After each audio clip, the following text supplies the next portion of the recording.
Halo guys, para mahasiswaku semuanya.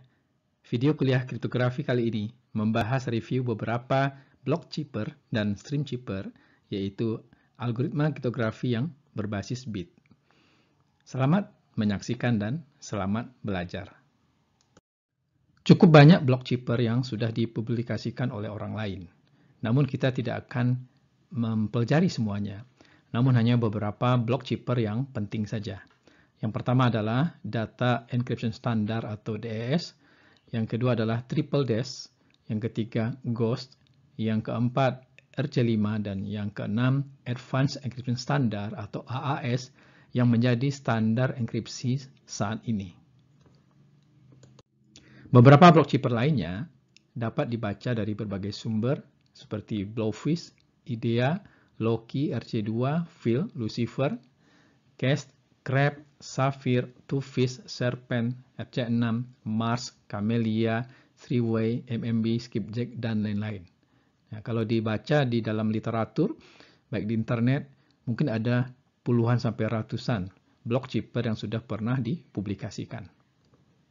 Selain itu, kita juga membahas chipper alir atau stream chipper. Beberapa stream chipper yang akan kita pelajari di sini hanya dua saja. Yang pertama adalah RC4, yang kedua adalah A5. Sedangkan beberapa stream chipper lainnya itu bisa dibaca dari berbagai sumber seperti A2, Seal, WEG, Crypt, seluruh automaton, dan sebagainya. Block chipper yang pertama kita bahas adalah Data Encryption Standard atau disingkat dengan DES. Data Encryption Standard atau disingkat dengan DES dikembangkan di perusahaan komputer IBM pada tahun 1972 atas permintaan pemerintah federal Amerika Serikat. DES didasarkan pada algoritma Lucifer yang dibuat oleh Horst Feistel. Tentu kita tidak asing dengan nama ini. Feistel mengembangkan struktur enkripsi yang bernama jaringan Feistel. Nah, tentang jaringan Feistel ini sudah kita bicarakan di dalam materi prinsip-prinsip perancangan chipper block pada video sebelumnya. DES kemudian disetujui oleh National Bureau of Standards (NBS) setelah penilaian kekuatannya dilakukan oleh National Security Agency atau NSA di Amerika Serikat. Perlu kita ingat bahwa DES bukanlah nama algoritma enkripsi, tetapi DES ini adalah sebuah standar enkripsi berbasis blok, sedangkan algoritma untuk enkripsinya disebut dengan DEA, yaitu Data Encryption Algorithm. Namun kedua nama ini yaitu DES dan DEA itu sering dipertukarkan atau dikacaukan. Orang lebih menyebut DES itu sebagai algoritma enkripsi. Padahal DES itu adalah sebuah standar. Di dalam standar itu terdapat cara menggunakan algoritma DEA ini, bagaimana ia diimplementasikan dalam software dan hardware, bagaimana protokol penggunaannya, dokumentasinya, dan sebagainya. Namun, karena sudah terlanjur menjadi nama algoritma enkripsi, maka kita juga akan menyebutnya sebagai algoritma DES. DES termasuk ke dalam algoritma kriptografi kunci simetri, artinya kunci untuk enkripsi dan dekripsi sama, dan tergolong ke dalam kategori chipper block, yaitu memproses enkripsi dalam blok-blok bit. DES beroperasi pada ukuran blok sepanjang 64 bit. Jadi setiap blok itu panjangnya 64 bit, sedangkan blok ChipperText juga 64 bit. Panjang kunci eksternal, yaitu kunci yang diberikan oleh pengguna, adalah 64 bit, yaitu sesuai dengan ukuran blok. Tetapi dari 64 bit ini, hanya 56 bit saja yang dipakai. Sedangkan bit-bit paritas itu tidak digunakan. Bit-bit paritas adalah bit yang kelipatan 8, seperti bit ke-8, bit ke-16, ya, bit ke-24 dan seterusnya ya, dari 64 bit ini. DES mengenkripsi plain text dalam bentuk blok-blok. Setiap blok plain text dienkripsi dalam 16 kali putaran enchippering, dan setiap putaran menggunakan kunci internal yang berbeda-beda. Karena ada 16 putaran, maka terdapat 16 kunci internal. Setiap kunci internal untuk setiap putaran.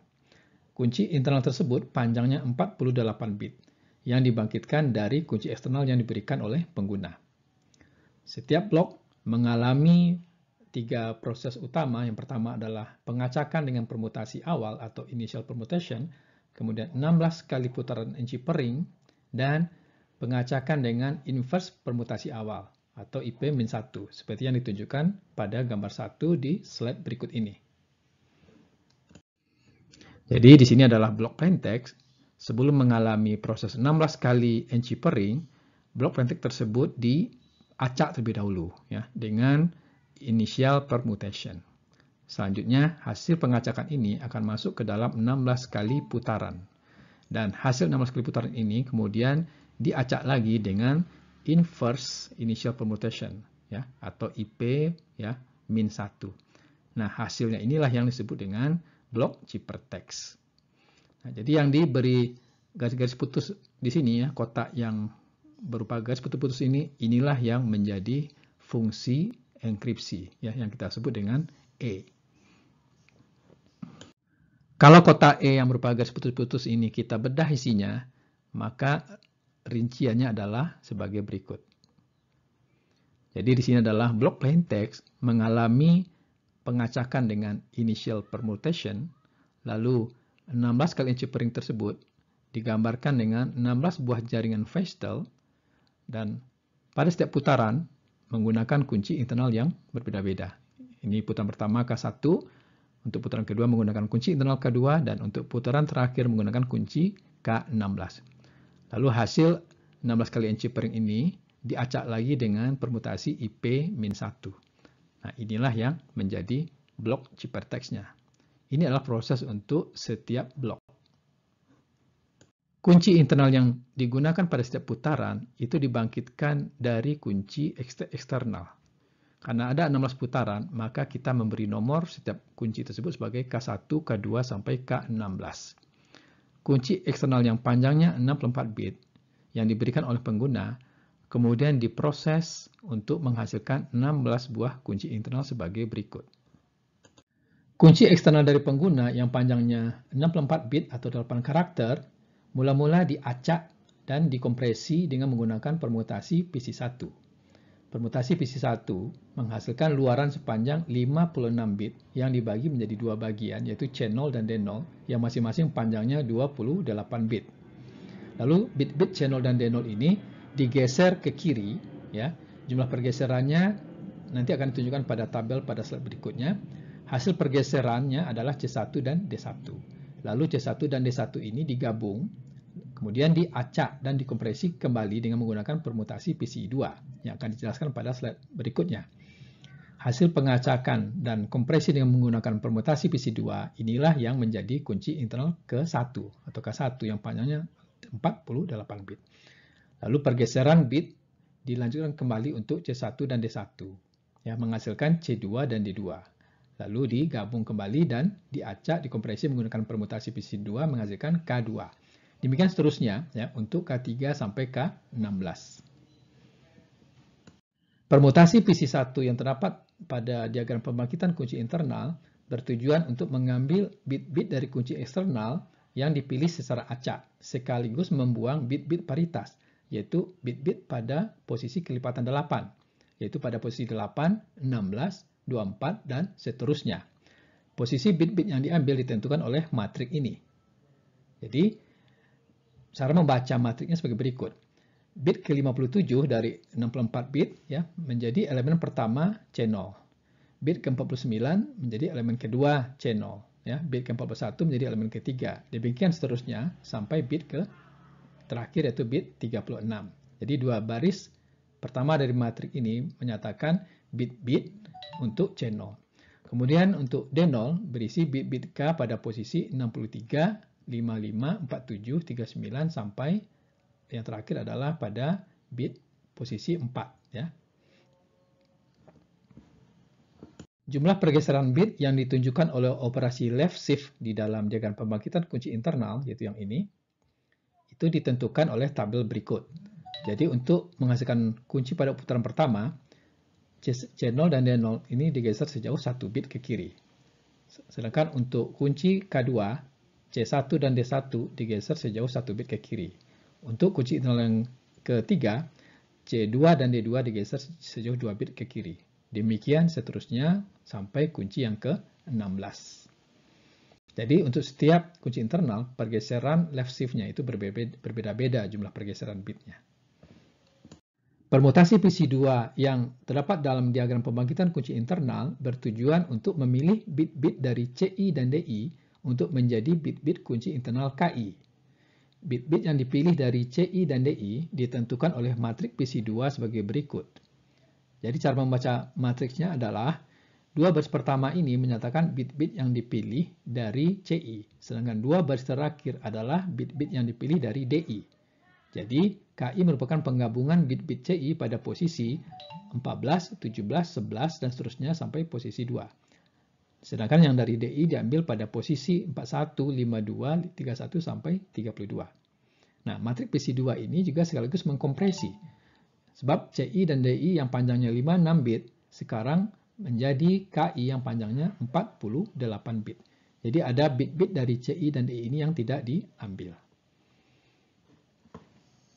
Tinjau kembali skema global enkripsi dengan DES yang sudah dijelaskan pada bagian awal. Blok plaintext mengalami pengacakan bit-bit dengan menggunakan initial permutation atau permutasi awal. Permutasi awal bertujuan untuk mengacak plaintext sehingga urutan bit-bit di dalamnya berubah. Pengacakan tersebut ditentukan oleh matrik permutasi awal atau IP sebagai berikut. Cara membaca matriksnya adalah bit ke-1 itu diambil dari bit ke-58. Bit kedua diambil dari bit ke-50. Demikian seterusnya, dan bit yang terakhir adalah dari bit yang ke-7. Sehingga posisi bit yang awalnya di dalam blok plaintext ini sekarang berubah. Ya. Setelah bit-bit di dalam blok plaintext diacak dengan permutasi awal, selanjutnya blok plaintext mengalami 16 kali putaran enchippering sebagai berikut. Setiap putaran enchippering merupakan jaringan Feistel yang ditunjukkan pada gambar ini, yaitu setiap blok dipecah menjadi dua subblok, yaitu subblok kiri L dan subblok kanan R. Li-1 adalah subblok hasil putaran sebelumnya. Ri-1 adalah subblok kanan hasil putaran sebelumnya. Setelah satu putaran Feistel, maka subblok kiri adalah Li dan subblok kanan adalah Ri. Li dan Ri dapat dinyatakan dalam persamaan sebagai berikut, yaitu Li dapat langsung diperoleh dari Ri-1, sedangkan Ri adalah hasil XOR antara Li-1 dengan hasil transformasi fungsi F terhadap Ri-1 dan kunci internal KI. Jadi dapat dilihat di sini Li langsung diperoleh dari Ri-1, sedangkan Ri merupakan hasil XOR antara Li-1 dengan hasil transformasi fungsi F yang menerima masukan Ri-1 dan kunci internal KI. Fungsi F yang terdapat di dalam satu jaringan Feistel, kalau kita gambarkan diagram komputasinya, ditunjukkan pada gambar berikut ini. Jadi di dalam jaringan Feistel terlihat bahwa fungsi F menerima input yaitu subblok kanan Ri-1 dan kunci internal KI. Jadi di sini input untuk fungsi transformasi F adalah subblok kanan Ri-1 dan kunci internal KI. Subblok kanan Ri-1 yang panjangnya 32 bit diekspansi menjadi 48 bit dengan menggunakan matriks ekspansi E yang akan dijelaskan pada slide berikut. Hasil ekspansi tersebut kemudian di-XOR-kan dengan kunci internal KI yang panjangnya juga adalah 48 bit. Misalkan hasil XOR adalah sebuah blok, yaitu blok A. Nah, blok A ini kemudian dibagi lagi menjadi 8 kelompok bit yang masing-masing panjangnya 6 bit. Jadi, kelompok pertama berisi 6 bit, kelompok kedua 6 bit, dan kelompok ke-8 adalah 6 bit. Jadi, 6 kali 8 adalah 48 bit. Setiap kelompok 6 bit tersebut masuk ke setiap kotak substitusi S-box, ya. Jadi 6 bit kelompok pertama masuk ke kotak S1, 6 bit kedua masuk ke kotak S2, dan seterusnya, dan 6 bit terakhir masuk ke kotak S8. Di dalam setiap S-box ini, 6 bit tersebut mengalami proses substitusi, menghasilkan luaran 4 bit. Jadi, hasil substitusinya menghasilkan sebuah blok B yang panjangnya 32 bit, yaitu 4 kali 8. Ya. Selanjutnya blok B dipermutasi lagi dengan menggunakan matrik permutasi P yang akan dijelaskan pada slide berikut ini. Hasil permutasi inilah ya yang menjadi luaran fungsi f yang selanjutnya akan di-XOR-kan dengan Li-1 menghasilkan subblok kanan Ri. Berikut ini adalah matriks ekspansi E yang digunakan untuk memperluas blok Ri-1 yang panjangnya 32 bit menjadi blok 48 bit. Cara membaca matriksnya sama seperti matrik permutasi yang lain.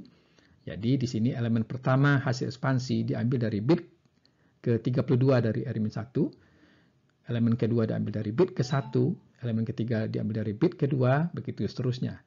Dan dapat kita lihat di sini bahwa beberapa bit digunakan lebih dari satu kali. Misalnya bit ke-1 ya dipakai 2 kali, kemudian bit 12 dipakai 2 kali, kemudian bit 21 dipakai 2 kali, ya, sehingga inilah yang menyebabkan panjang bitnya menjadi 48 bit karena adanya penggunaan bit di dalam Ri-1 ini lebih dari satu kali. Seperti yang sudah dijelaskan di dalam diagram komputasi fungsi f tadi, hasil ekspansi blok Ri-1 dengan matriks permutasi E di-XOR-kan dengan kunci internal KI menghasilkan blok A yang berukuran 48 bit. Jadi ER-1 di-XOR-kan dengan KI hasilnya sebuah blok A. Blok A kemudian dibagi lagi menjadi 8 kelompok bit yang masing-masing panjangnya 6 bit. Dan 6 bit ini masuk ke proses substitusi dengan menggunakan kotak S atau S-box. Setiap kotak menerima masukan 6 bit dan menghasilkan luaran 4 bit. Karena ada 8 kelompok bit, maka terdapat 8 buah kotak S.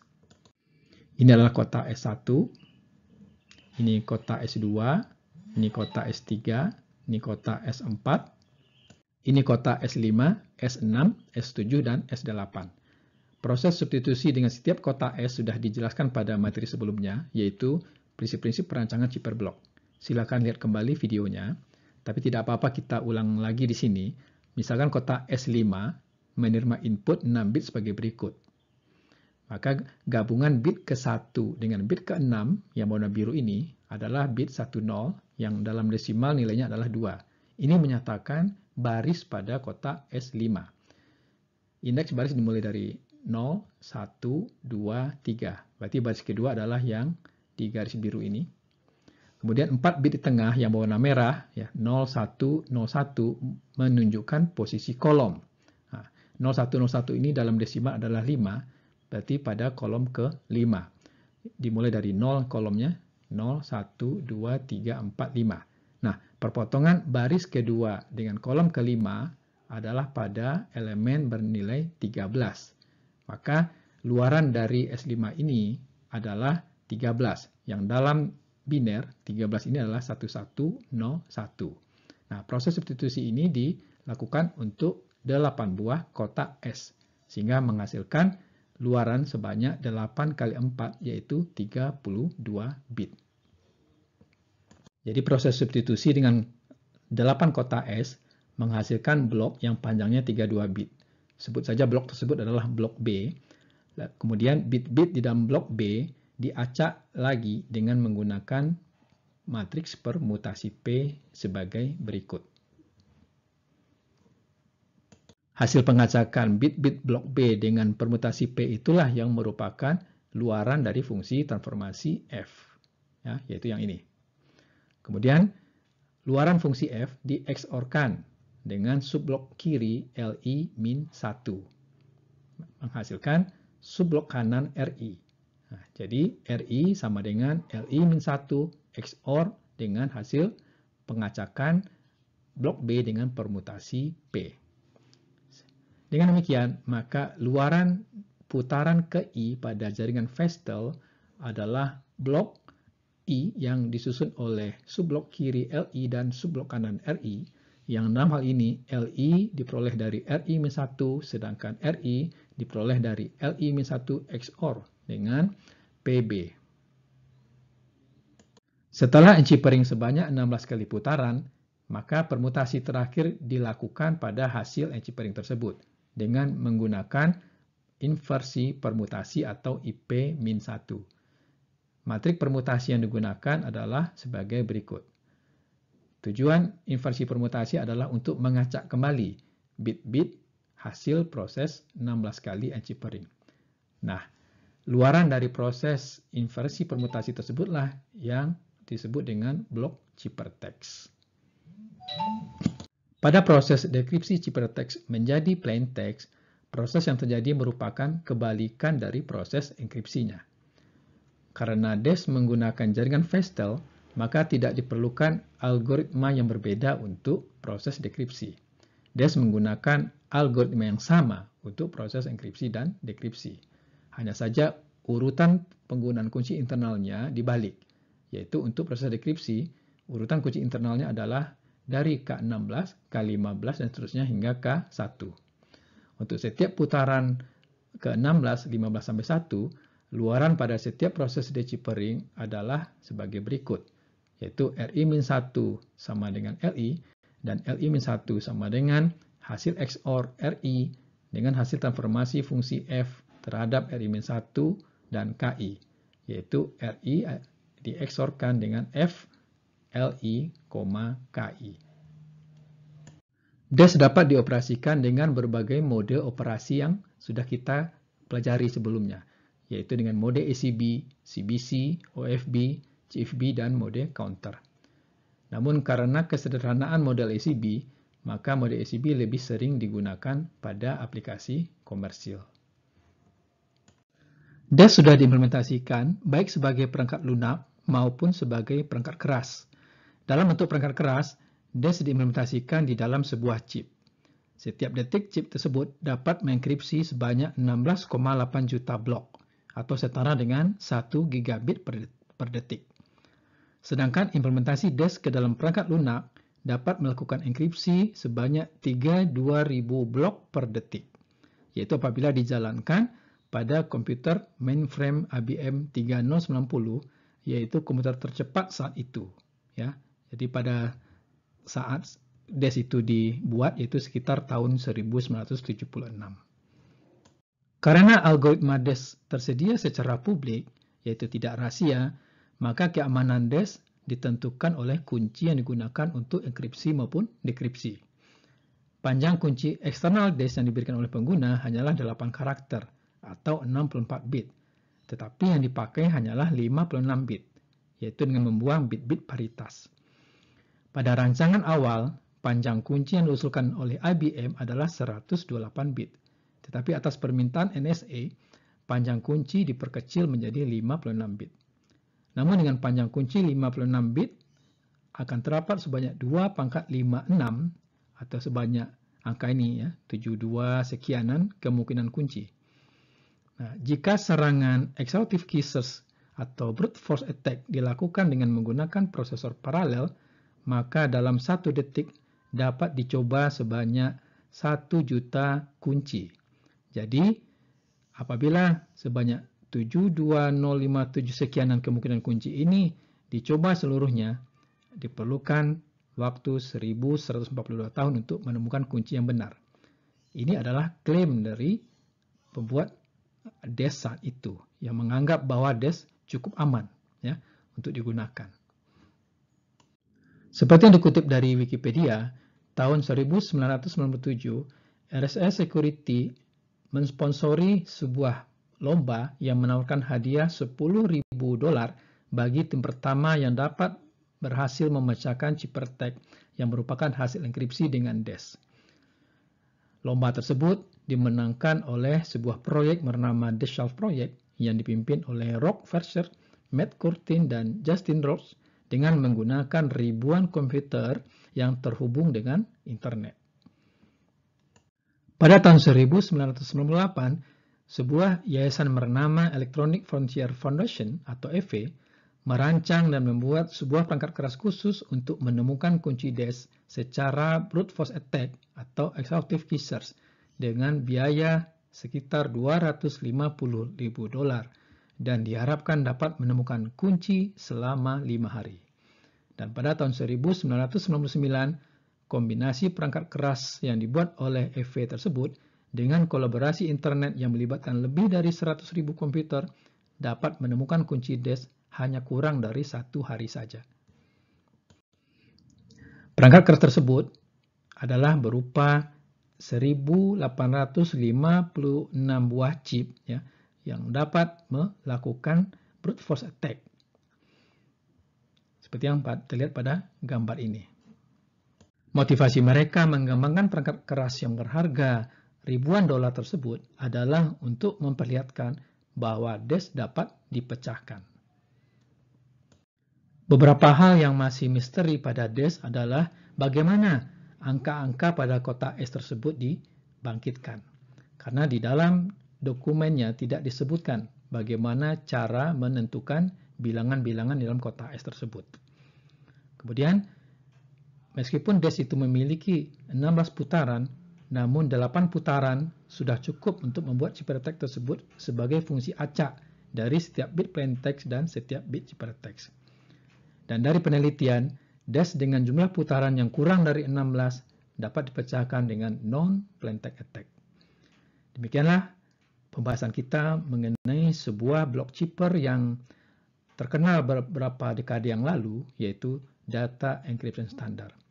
Nanti akan kita lanjutkan pada video selanjutnya dengan block chipper yang bernama Ghost. Sekian dan terima kasih.